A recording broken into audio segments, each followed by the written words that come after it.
di atasnya mungkin ya, panjang umur ya. Tapi di saat Kaleb berkata kepada Yosua, aku 85 tahun tapi kekuatanku sama seperti Musa menyuruh aku untuk berperang. Dan aku siap untuk berperang. Wow, itu sungguh sangat luar biasa. Kita lihat dulu apa itu rata-rata, Bapak. Kalau di sekolah kita belajar jika ada 5 anak masing-masing nilainya itu 50, 60, 70, 80, 90, maka nilai rata-ratanya ini semua nilainya ditambahkan, kemudian dibagi dengan jumlah anak tersebut, yaitu 5. Jadi 350 dibagi 5, nilai rata-rata yang didapatkan adalah 70. Nah, 70 ini pas di tengah-tengah nih, gitu ya. Tapi karena ini adalah nilai rata-rata, maka anak yang memiliki nilai 70 termasuk dalam nilai rata-rata tersebut. Hanya 2 di antara 5 anak ini yang nilainya 50 dan 60 yang di bawah rata-rata dibandingkan 3 anak lainnya. Bapak Ibu yang terasa dalam Tuhan, saya yakin dan percaya bahwa di saat kita sekolah dulu, nggak ada yang punya nilai agamanya jelek. Amin. Kalau mungkin nilai sains, ya matematika, ilmu pengetahuan, gitu ya. Ya yang lainnya gitu ya. Mungkin kita pernah mendapatkan nilai yang baik. Ya, bawah 70 seperti itu. Ya, kita berjuang sehingga kita bisa mendapatkan nilai yang baik, dapat nilai 8, 9 dan seterusnya gitu ya. Dan kita berjuang untuk berprestasi untuk mendapatkan tersebut. Dan nilai agama saya yakin Bapak Ibu tidak pernah ada yang merah. Amin. Enggak ada. Menjadi Kristen rata-rata itu sebenarnya nggak susah. Nggak susah. Kenapa? Asalkan kita ibadah itu udah di atas rata-rata. Udah nilai 70. Jadi di saat ada anak pemuda, remaja yang minta nilai ke pembina karena mereka di sekolah itu kesulitan guru agama. Di saat meminta nilai di gereja ya kita juga bisa melihat keaktifannya. Asalkan rajin, aktif, pasti nilainya kita berikan baik.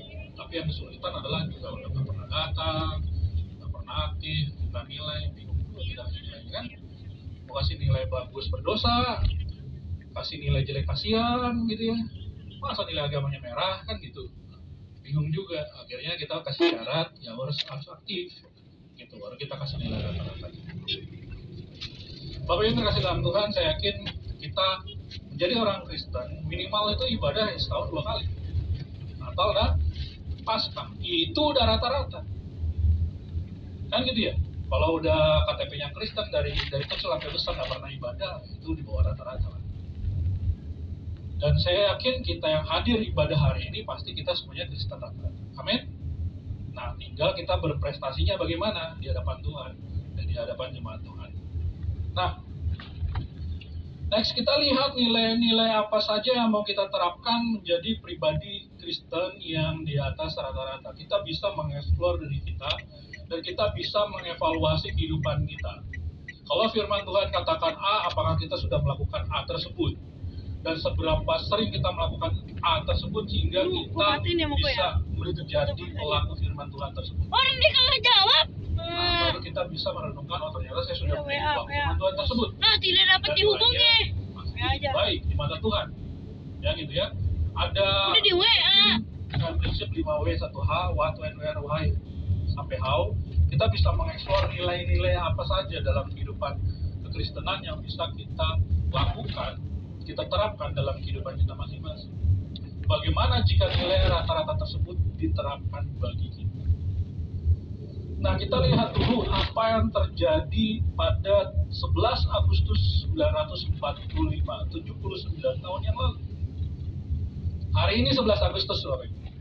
Ada yang ingat? Ini gambar. Apa yang terjadi 79 tahun yang lalu? Ya, 79 tahun yang lalu. Next. Insinyur Soekarno, Muhammad Hatta, Rajiman Widyodiningrat itu tiba di dalam Vietnam untuk bertemu dengan Jenderal Terauchi. Jadi Jenderal mengundang semua tokoh-tokoh dari berbagai negara, ya tokoh-tokoh politik yang ada di berbagai negara yang mereka kuasai, yang mereka jajahi, yang berada di mereka itu, mereka undang, gitu ya, jenderalnya diundang. Kenapa? Pada saat itu mereka sedang berperang dengan negara sekutu yaitu Amerika, gitu ya. Dan ada yang ingat tanggal 9 Agustus apa yang terjadi? Ya, bom Hiroshima ya jatuh di Jepang sehingga mereka mengalami situasi kondisi yang krisis dalam peperangan dan mereka sangat stres akan hal ini sehingga diputuskanlah oleh pemimpin perang saat itu Jenderal Terauchi untuk memberikan kemerdekaan kepada negara-negara yang mereka jajahi, yang mereka kuasai. Tujuannya apa?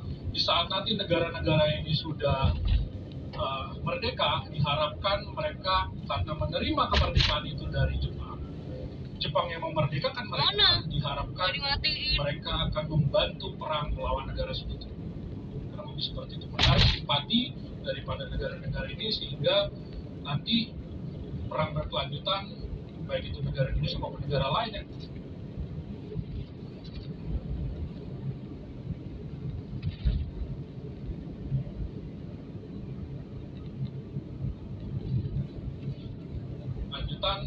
baik itu negara Indonesia maupun negara lain yang dijajah itu yang dimerdekakan oleh Jepang ini akan membantu Jepang untuk melawan negara sekutu. Nah, seperti itu. Nah, pada waktu Insinyur Soekarno-Hatta dan juga Pak Rajiman kembali ke Indonesia, bertemu dengan para pemuda-pemudi yang ada di Indonesia dengan tokoh-tokoh politik pada saat itu, mereka semua rapat dan membicarakan hal ini dan para pemudi berkata tidak bisa Pak Soekarno, Muhammad Hatta, Pak Rajiman, kemerdekaan itu tidak bisa diberikan, harus kita perjuangkan dengan kekuatan kita karena kita sudah lama berjuang untuk kemerdekaan ini. Itu bukan pemberian Jepang, harus kita perjuangkan sendiri. Itu yang disepakati oleh para pemuda pada saat itu sehingga dibahas pada saat itu. Iya, menurut Jenderal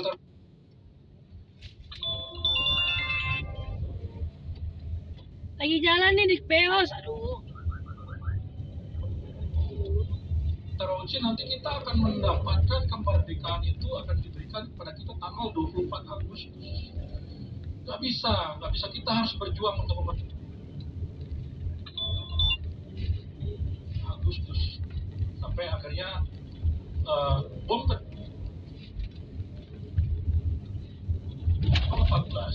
dan situ pemuda-pemudi lebih dorong dan mengusahakan supaya terjadi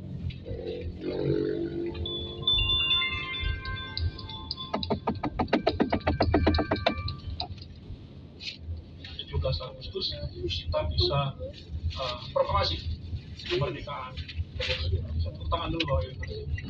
Jadi kita bisa menikmati kemerdekaan. Nah, salah satu kesepakatan yang diberikan oleh Jenderal Terauchi pada saat itu, asalkan Indonesia mau merdeka di tanggal 24 ya Agustus dan berharap supaya memberikan dukungan kepada Jepang untuk melawan negara sekutu. Ternyata itu tidak disetujui oleh pemuda-pemudi di Indonesia pada saat itu. Dan ternyata Bapak Ibu, negara Hindia Belanda maupun negara persemakmuran Inggris sudah bersiap-siap hingga mengisi kekosongan yang ada saat itu, pemerintahan yang ada saat itu.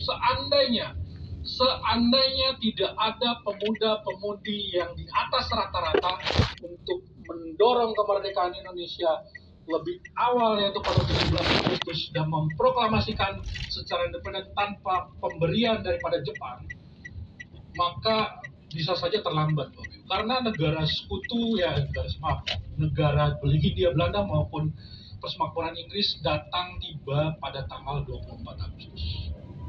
Dan kita bersyukur ada pemuda-pemudi yang di atas rata-rata yang memperjuangkan kemerdekaan Republik Indonesia sehingga kita benar-benar bisa merdeka 17 Agustus. Kemudian prosesnya itu dari Jawa ke Sumatera, ke Kalimantan, hingga akhirnya ke Indonesia bagian timur. Kita kembali kepada firman Tuhan, bagaimana kita bisa melihat teladan daripada Kaleb. Kulit lumpia. Next. Sama seperti orang Israel pada umumnya, Kaleb ini dikejar-kejar oleh Firaun, ya, dan pasukannya. Kaleb juga mengalami pergumulan penderitaan yang sama dengan bangsa Israel. Mereka berputar-putar di padang gurun. Kaleb juga merasakan masalah-masalah yang lainnya, masalah kekeringan, masalah kelaparan, dan banyak hal yang terjadi di padang gurun, penderitaan yang mereka alami bangsa Israel. Tapi yang membedakan Kaleb dengan yang lainnya adalah, next, ia tidak berkeluh kesah dan tidak bersungut-sungut. Bahkan